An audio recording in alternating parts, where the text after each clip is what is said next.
guys, today we're doing ASMR. I'm just kidding. All right, let's just dive right into the podcast. Happy Friday. Welcome to the weekend. I actually have a head cold. You can't tell because I'm doped up on Dayquil. Last night I took NyQuil. I did get a chance to see Fantastic Four, First Steps. It was okay. It was cute.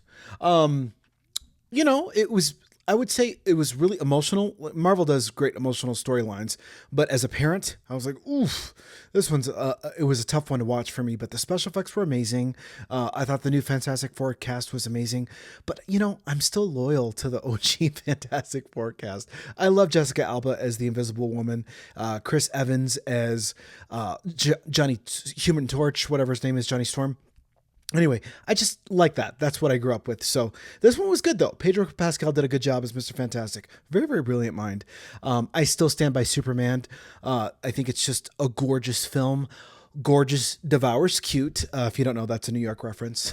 It's a meme. So it's out in theaters this weekend, so feel free to check it out. It's really, really good. And stay for 2 post-credit scenes. The second one made the guys behind me like literally roar and cheer and scream like little boys. So I'm not going to spoil it for you. So if you missed it, I actually posted this on the page yesterday. Wrestling legend Hulk Hogan passed away yesterday of an apparent cardiac arrest. He was just 71 years old. Hulk helped make wrestling a multi-billion-dollar business the way it stands today. And he was kind of the first star to transcend the ring. The Rock would later on to take his shoes and kind of do that stuff. But I got a chance to meet Hulk Hogan when his daughter Brooke Hogan, if you don't remember, she was a pop star and he did everything he could do for his daughter to like launch her pop career. And she came to Colorado Springs for the radio station that I worked at the time, 98.9 Magic FM. I got to open up for the show and I got to meet Hulk Hogan. My aunt was very smitten with him, and my mom and my aunt took pictures with him, and he just was charming and a lovely man. May he rest in peace. Rolling Stone put together a list of Ozzy-isms to remember the Prince of Darkness by. I forget that was his nickname. Also, his daughter Kelly broke her silence, and there were tributes from Lita Ford, David Lee Roth, and the Alamo. So a lot of people pouring in their support for Ozzy Osbourne.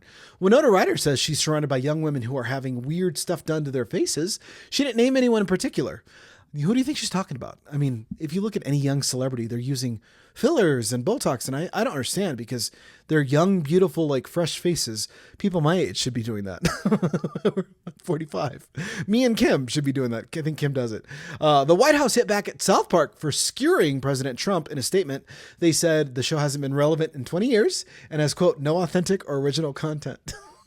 I just love a good beef with Donald Trump versus whoever. Clips of Vanessa Kirby being handsy with Pedro Pascal on their Fantastic Four press tour, she plays the Invisible Woman, have gone viral. Vanessa's engaged. And what's interesting is a lot of people are saying that Vanessa Kirby's husband has nothing to worry about because Pedro Pascal might not play for the same team, if you're picking up what I'm putting down.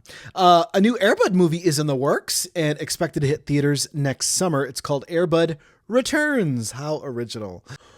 Well, this is crazy. One Direction to One Erection. Harry Styles has a new brand called Pleasing Yourself, and there's adult products. And I won't tell you what the first line is, but yeah, he's definitely not a little kid anymore. It's so crazy to me. Wow. Harry Styles. Wow. Well, that's the Popcast. Thank you for watching. This is a Disney Plus rated show, so we're going to keep it real and safe for the family. Go to bobbydown.com for all my links, all my streaming handles and social media handles, all that good stuff. I'm on Apple, Spotify, iHeartRadio, all that good stuff. Just can't get over the fact that Harry Styles is making adult toys. If I told you what it was, you would be like, if you're not at work, give it a goog. That's all I'm going to say. Yikes. Sounds painful. By the way, I can't leave you without a brief message from my sponsors. CS Custom Blinds. They are Colorado owned for your Colorado home, and time is ticking, tick tock, because you can save up to $900 on a sunsetter. If you don't know what a sunsetter is a retractable awning that gets installed in an outdoor space in your property that has been rendered unusable because of that hot Colorado sun that we love so much, but it's also hard to sit in because we're closer to the sun. I feel like the sun just does more effect to your skin here. Maybe because it's dry, I don't know. But either way, having a sunsetter allows you to reclaim that space. You get to sit in the shade, you get to enjoy the beautiful views, and what's not to love? The in-home estimate's totally free. They come measure everything precisely, and you get a quote out the door. And like I said, you can save up to $900 through the end of July. So time is ticking on that deal. If I were you, I would get that scheduled. 719-344-2799. And don't forget, they are locally owned and operated in this community for 15 plus years. So they use quality American-made product, which means they can control what they sell you at the best price. And it's not just exteriors like a sunsetter. They do interiors as well. Blinds, shutters, shades. The possibilities are endless. Think about it. Visit them online at cscustomblinds.com, or once again, call for that free home estimate. 719-344-2799. Happy weekend, and may the odds be ever in your favor. And if you do Google Harry Styles, don't get me in trouble for it.